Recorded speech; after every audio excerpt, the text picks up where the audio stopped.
been resurrected, it may well be supposed that all the righteous are to be included. In the same manner of inference, it may be that the reference to the rest of the dead who are not resurrected until the close of the 1,000 years is to the unrighteous dead. At the end of this time, Satan is loosed. He goes out to deceive the nations, Gog and Magog, who are located in the far reaches of the earth. As a result of his deception, they march against God's saints on earth and surround them and the beloved city. But they are quickly destroyed by fire coming down from heaven. Satan is cast into the lake of fire with the beast and the false prophet to be tormented together. The white throne judgment, that's the 20th chapter, beginning with the 11th verse through the 15th verse. There follows the judgment of the dead. The judge who sits on his white throne is not identified, but is presumably the Lamb. He judges those who stand before him on the basis of what they had done is found written in the book. And remember that. The book is going to be open on every one of us. Judgment Day, the Bible talks about there will be a judgment day. And every one of us going to have to stand before God and give an account of what we did here on earth. We're going to have to give an account of why we didn't choose to choose Jesus. And I believe in my heart or soul, that's going to be one of the questions that God asks. What did you do with my son Jesus? And I would not want to be one of the ones that say, I didn't choose him. I chose another life. So anyways, we are at the white throne judgment. I go on and cover that out. Finish talking about that because we got just a few. That'll bring us to the summary. So I give you the summary on next week. So in fact, I tell you what, I'm going to go on and wrap it up now so that I can come back on and deal with the white throne judgment. And I also feel within my spirit that I did not cover all of the fall of Babylon. I think I did. I talked about Rome and Babylon being Rome. But anyways, thank you again for joining me on this morning. Remember that we just finished talking about the millennium. We talked about Babylon. We mentioned about Babylon, the fall of Babylon. And we're going to go back and just touch on that briefly. But we're going to be dealing with the white throne judgment, the 20th chapter. And after that, we're going to do a summary of the entire book. And I'm looking forward to it. So God bless you. I thank God for you joining me on this morning. And I encourage you to stay tuned to possibly Action News. If not, stay tuned to the greatest bishop that this world has ever seen. One chosen and handpicked by God. And he's going to come and give us a right now word from heaven that God has given him. So I pray that you be sure that you hit share, like, and subscribe on the social media platform. And have a great Sunday evening. God bless you. We love you and we thank you for all that you are to us and all that you're doing. In Jesus' name, amen.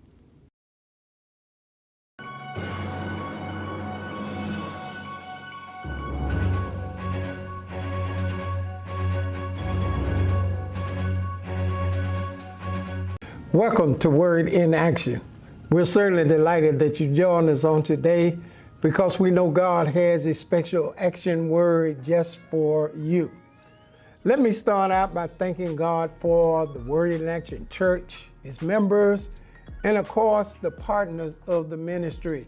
We certainly appreciate you, and I consistently pray for you because I know without you, this would not be possible. We certainly want to encourage you to continue to help us spread the Word in Action to as many people as possible. Because the vision God gave this ministry is He told us to go tell people to be doers of the Word and not just hearers only. And the term we like to use is put the word in action. And so I'm excited about the vision God have given us. I'm excited about how people are consistently learning to act upon the word of God. Last week I started on a series and I was talking about the power of the seed. I was reading from Genesis 8 and 22.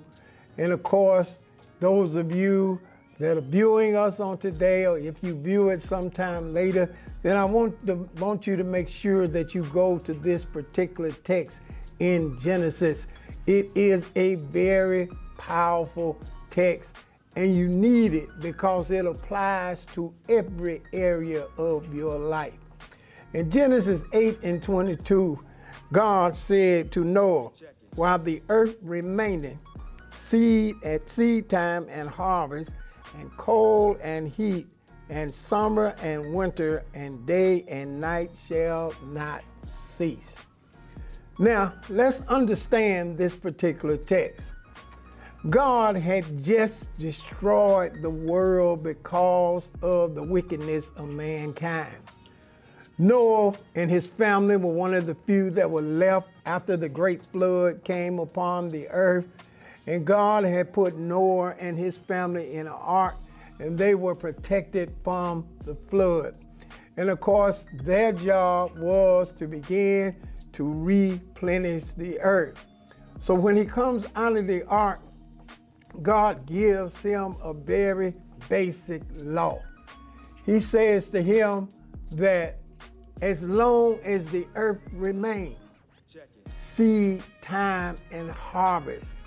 In other words, he's saying there's going to be an ability to plant seed, and there's going to be an ability to reap a harvest. This is going to be a continuous law. It's not going to have a break in it. It's going to go on from now to time, eternity. This is going to be a continuous law, the law of seed time and harvest. And what God did was that he told Noah that as long as this basic principle is practiced, you will receive the necessary results in the earth so that you can live and have all of the things that you need. And so the reason this law has to be understood is because most of the time people want to blame other things or other people for them not practicing a law. And when I say a law, a basic law that's consistent. It's not prejudice. It don't discriminate. It's the law of God. It's a rule of God, and it works for everybody that works that law. So he says to him that the law of seed time and harvest, summer and winter, day and night, cold, and all of these things were going to continue to exist. But it was important that if Noah, you want to replenish the earth, you got to practice these laws. And not only is the law of seed time and harvest going to continue to exist, but it's going to continue to be a law that continue to bless man. Now, isn't it amazing that God put in man the ability to reproduce? And not only in man, he put the ability in everything that's created in this world. Animals can reproduce. Fruit can reproduce. You name it, it can reproduce, but you first got to sow a seed. Money can reproduce, but you got to start out with the seed. So it's important that we understand the divine law. Now, what God did first, and what I'm going to do today is, if you don't understand the natural, you will never be able to understand the spiritual. So what God did is first show man the natural effect of the law. When two human beings get together, they have the power to create, to reproduce. There are seeds in the man that are placed in the woman, and that seed reproduce. God also put in man that if you plant an apple seed, then not only will the apple seed, praise the Lord, grow and produce, but it'll produce a tree with more apples on it, and those apples have seed. So God was saying, if you can understand the natural part of it, which you have to understand first, you will never be able to understand the spiritual part. So he did this to show man the power that there is a time that you plant and there is a time that you're going to reap the harvest. And everything in the world exists that way. A lot of things that we suffer with today is because people planted these things a long time ago, and they just continue to grow, and thus you got a harvest.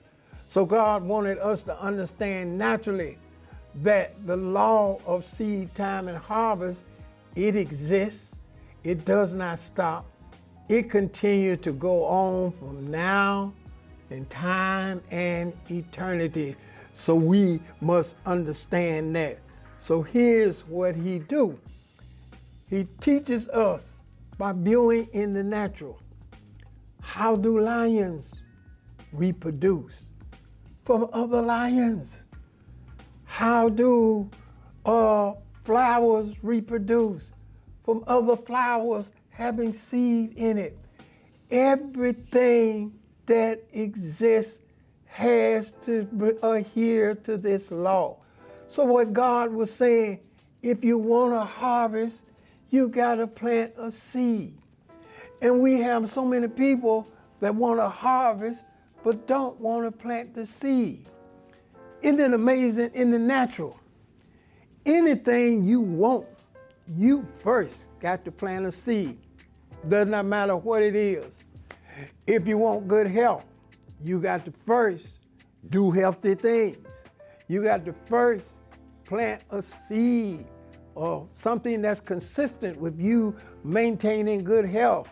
If you want to reap certain things in life, you first got to plant that seed if you expect to receive a harvest. Now, I know that people a lot of times, when you hear about the power of the seed or someone talking about seed time and harvest, then they will equate that as, well, there goes another way to get money. But you know what? Everybody that got money, that are billionaires, millionaires, and whatever you want to call it, trillionaires, they first had to plant something. They didn't just automatically wake up one morning unless they were left that amount of money and they were billionaires or millionaires. But whoever left them the money or whoever existed them before them had to plant seed for this particular thing to start so that others can reap the harvest. We live in a world where people want to enjoy the harvest without planting the seed. And even in our society, we want everybody to take care of us, or everybody to fight for us, or everybody to motivate us. But I'm here to let you know there's a part you got to do it yourself. Rather than waiting for somebody to motivate you, be motivated yourself. Plant your own seed of motivation. Get up and say, this is going to be a good day. This is going to be a great day. I'm going to make it through. Start out planting your own seed. Whatever you endeavor to do in life, plant the seed for it, and you will receive the harvest. Don't want you to go anywhere. We're just getting started. And I'm going to be right back to talk to you. Tap somebody and say, I'm made for miracles.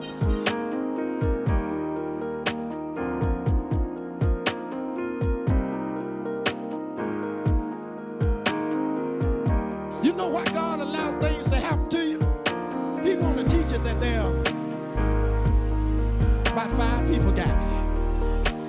want to teach you that there are. So whatever the devil knock you back with, God said now's the time to show him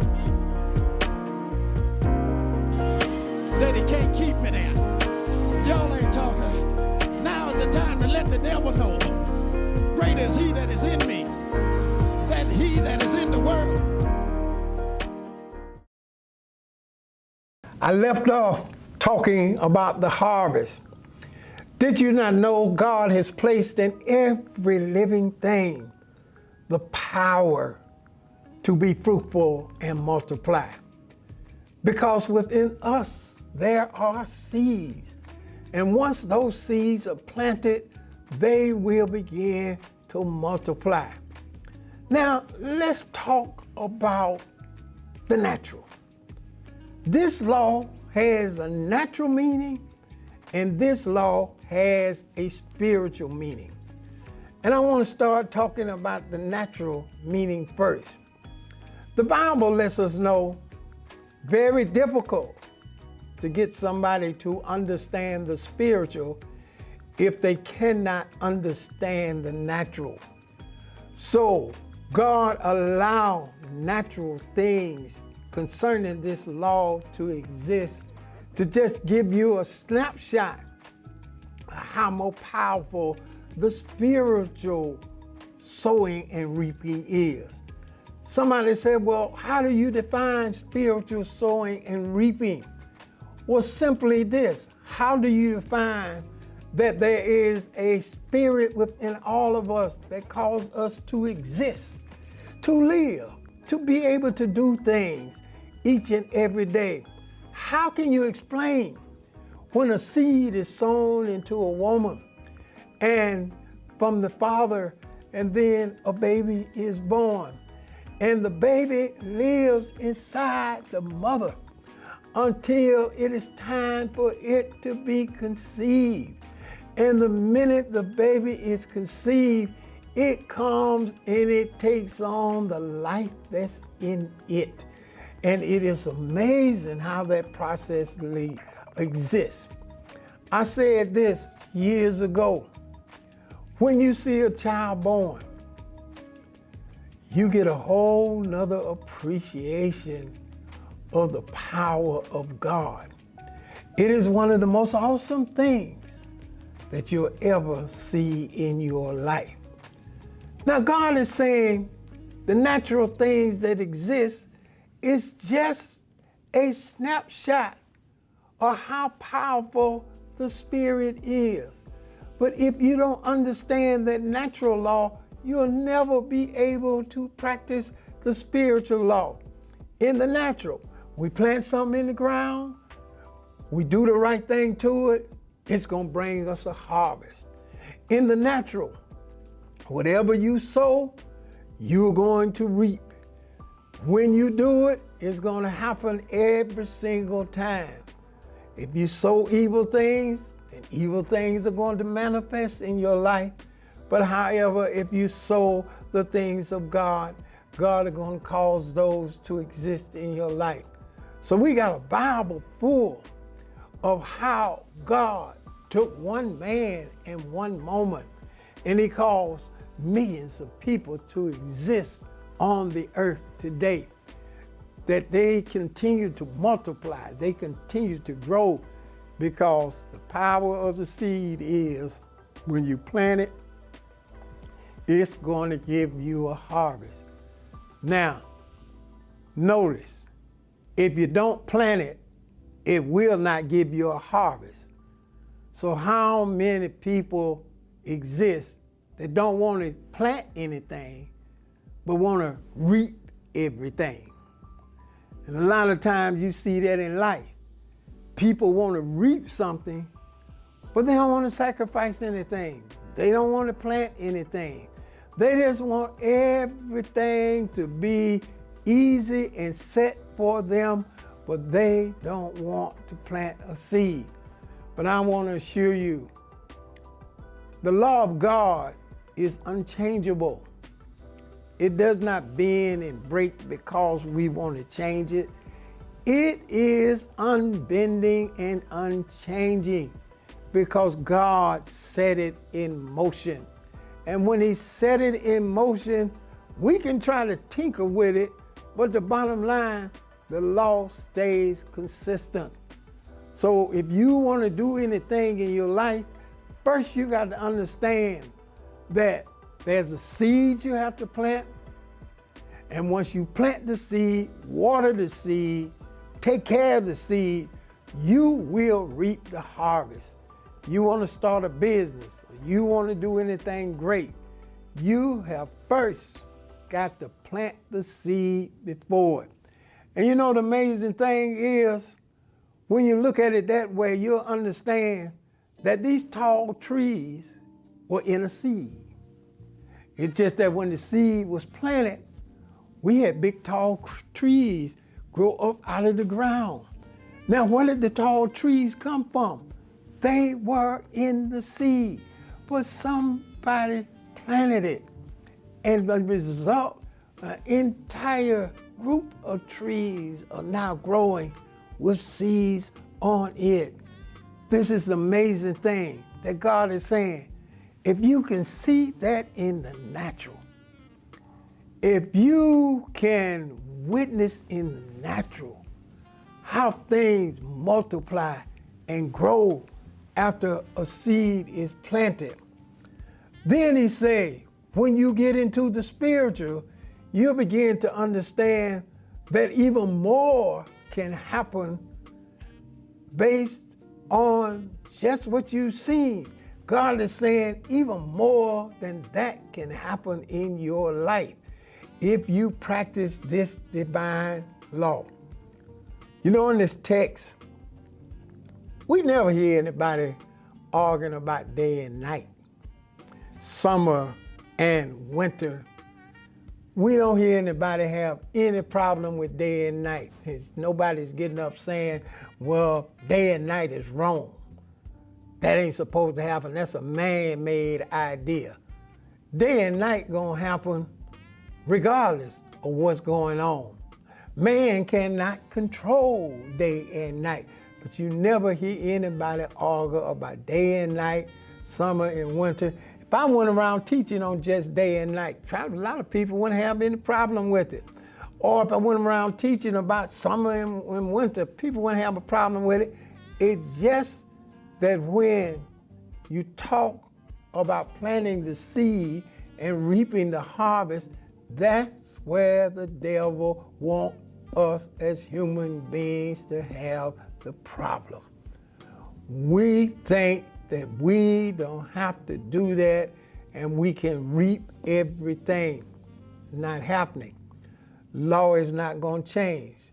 It's a trick of the enemy. It makes us want to blame everything else for our downfall. And God is saying, I put the seed in you to be successful. I put the seed in you to reproduce.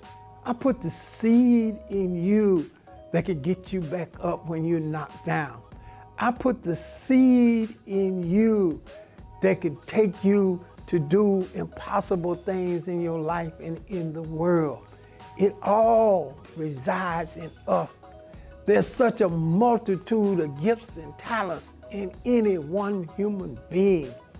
It's amazing that probably a lot of people have went on to be with the Lord or not did much in their life and that they're still living because they have not used even a tenth of the ability that they have in them because they don't want to practice the law of seed time and harvest.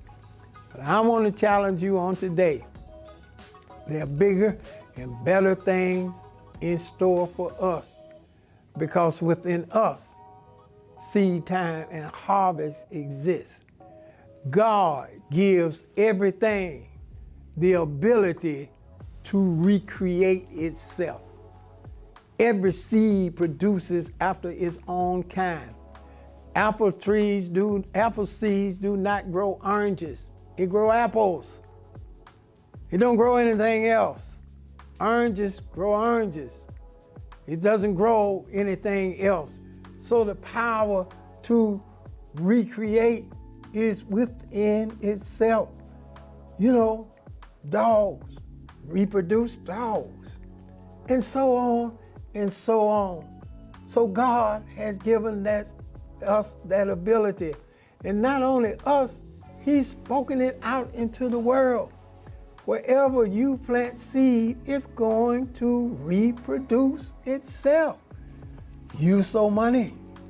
Money is going to reproduce itself. God said everything produces after its own kind, because that's the law of seed time and harvest. So God talks to us first. He helps us to understand the natural, the things that we see, the things that we experience, the things that we can touch, the things that we know are alive because we can see it and believe it because we see it.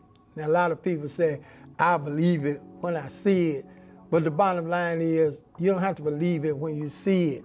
Because if you see it, you don't necessarily believe it's there. You see it. But however, God is showing us how much can be done in the natural. And that's so exciting.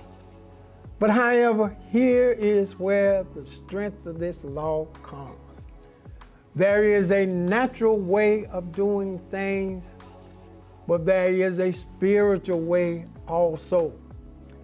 Now, the spiritual way is in the hand of God, meaning that you got to understand that. Now, I don't want you to go anywhere. I'll be right back to talk to you.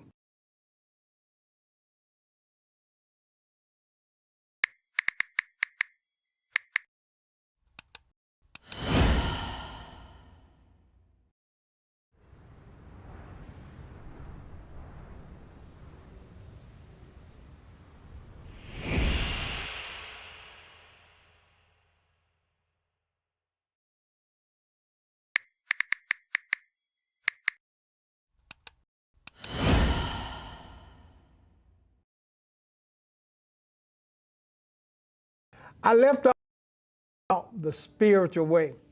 Now, the natural way, there are things we can do naturally. You know, man have created things naturally because man have the ability to do that. And those things are amazing. The car we drive, the things that we eat, beds that we sleep in, things that we enjoy in life. Man has had the natural ability to create those. But however, God says that here is where He really wants us to understand that there is a spiritual law. And that's where the Bible comes in. The Bible is dealing with the spiritual law. It is the power of the Spirit that has the ability to change men and women's life. It is the power of the Spirit that will enable you to accomplish great things. You know, I read in an article, now I think I'm quoting this right, but I can't name the runner, but he was the first man to run the 4-minute mile, I believe. And the article went on to say he was the first man to do it, but now there's over 20,000 people that have ran less than 4 minutes. What am I saying? Because he did it, others saw on the inside that we can do better. And spiritually, when God speaks to man, He speaks to his spirit first, because the spirit is the driving force to the ultimate success. And the spirit moves the power of God. God don't move on flesh. God don't move on all of these things we think move God. We think sometimes having Now, I'm not against church, but sometimes we can have religious trinkets, I like to call them, or things that we do that does not move God. Just because you got a cross around your neck, that don't necessarily mean you believe in God. You might have put it on because it looked good with your attire. All of these things do not move God. But what does move God is when man understands they have to come to God in the Spirit. That God is moved by the Spirit. Now, a lot of people say, well, what is the Spirit? The Spirit is the very discipline that help all of us understand that there's somebody higher, more powerful than us. And He is the reason we exist. We may think we got here on our own, but however, we did not get here on our own. So, the spiritual man in which God speaks to in a mighty way, it is that spiritual man or woman that gives you the ability to control the flesh, to use the flesh to do great things in the natural realm. Because when someone is driven in the Spirit, they can drive the flesh to do things that in the flesh we didn't think we could do. That's what the Bible speaks to. In the Spirit, God says, you obey my word. It's a spiritual word. It speaks to your inner man. Then He said, I will open up the windows of heaven and pour you out a blessing. Not you open up the windows of heaven. You don't even know where the windows of heaven are. There are ways that God moves every single day. If we could figure it out, if I could figure it out, I'd put it in a bottle and sell it. And I know I don't know what's after a tree there, but I'd be more than that if I could figure out the way God moves, how His Spirit do things. God's Spirit is so powerful that even when the doctor done said, you got a few days to live. Now, the doctor was speaking to the flesh, but however, there's a place that only God can speak to, and it is the Spirit. A lot of people have been giving up, say there'll never be anything. This is the flesh looking at it. But God said that same principle. If you practice the law of seed time and harvest, and that works spiritually too, if you get into this word, if you do what God say, you practice the principles of God. Stop practicing the principles of your made up mind. Maybe as a result of you've been trained that way, or as a result somebody done hurt you.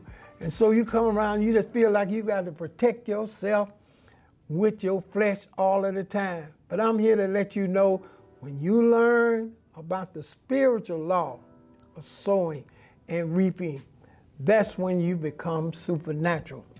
God challenges us in His book. Obey my commandments. Practice my word. Speak my word. Believe what my words say. Now, of course, you have to do it spiritually, because what God is saying quite naturally is contrary to the natural a lot of time, because your natural cannot comprehend. The natural is used to doing it yourself. The natural is used to you having control. But God is saying, no, these things got to be done in the Spirit, because only through the Spirit we can begin to comprehend how God can make the impossible possible. How God can raise somebody up that maybe the medical profession have pronounced as done, it's over, they're not going to make it. But the Spirit can raise them up. God is saying the same thing in the Spirit. There's a natural law, but there's a spiritual law that works the same. Matter of fact, the natural law only exists because the spiritual law is working. The spiritual law works first. And the natural law is just a result of how far you can go naturally if your first strength is spiritual. I know we live in a world where there's so many people, I've been through it, that think you can do things on your own. But there come a point in time that you have to get down on your knees and call on a higher power. You have to trust that God is still working miracles. There is a spiritual law, just like it is a physical law. If I sow prayers unto God, I sow trust in His word, yes, I'm going to reap a harvest out of that. That's why Jesus commands us to call on Him, bring it to Him, and He will work it out. Because a lot of times, naturally, you just can't bear it. But however, it's the spiritual that is our great strength. There's a law of seed time and harvest, a very basic law that God has placed in the earth. He has given us the power to reproduce our like kind. And it's amazing. And what if we spiritually reproduce what His word say? If His word tells us to do something, then spiritually, we have to stop looking at it physically, because the physical can only do so much, but the spiritual can do so much more.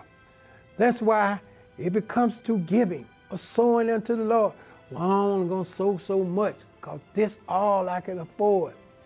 Well, you got to understand this, that when you put all of it into God, then God can do so much more. Then not only can you afford what you need to pay, you can afford what everybody needs to pay. There are people like that God can multiply and make it grow tremendously. I want you to understand the power of the seed, the law of seed time and harvest. Don't want you to go anywhere. I'll be right back to talk to you.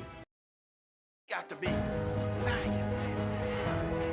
We got to understand what the real purpose of the saints is and why you were born again. Just tap somebody and say, you here to take over. Whatever job you own, you there to take over. Whatever community you live in, you there to take over. Wherever you go, you there to take over. Welcome back. I trust that you were blessed by the word of God on today. Thank God for His word. Thank God for the law of seed time and harvest. A very basic law, but it's a powerful law that when we practice it, God will continue to multiply in our life. I want to challenge you on today to sit down and sow a generous seed faith offering for the support of the ministry. It is through your financial gift. God blesses you two ways. He blesses you because you obey His word. His word commands us to pay tithes and offering unto Him. That's our way of understanding who is the source of all of our blessings. And God said He'll open up the windows of heaven and pour us out a blessing that we will not have room enough to receive. A lot of times people want to come and say, well, that's a man-made law. Well, since it was here before there was man, then how can it be a man-made law? In other words, you practice the things of God, and God gonna bless you. So I want to challenge you on today. We're building God a vision, and God is moving by his power. I want to encourage you to help us continue to do the things of God in the earth. I cannot tell you how many people have been blessed, but I'm not ashamed to say millions have been blessed with this word in action. And I believe that everyone that have helped to bring it to pass, God is consistently multiplying their life financially and blessing them in a mighty way. So I want to encourage you, sit down and sow seed faith offering. Some can sow 500, some can sow 1,000, some can sow 200, 100, but step out on faith and believe that God will multiply that seed. There's a link in my bio that will give you a host of ways to sow unto the ministry.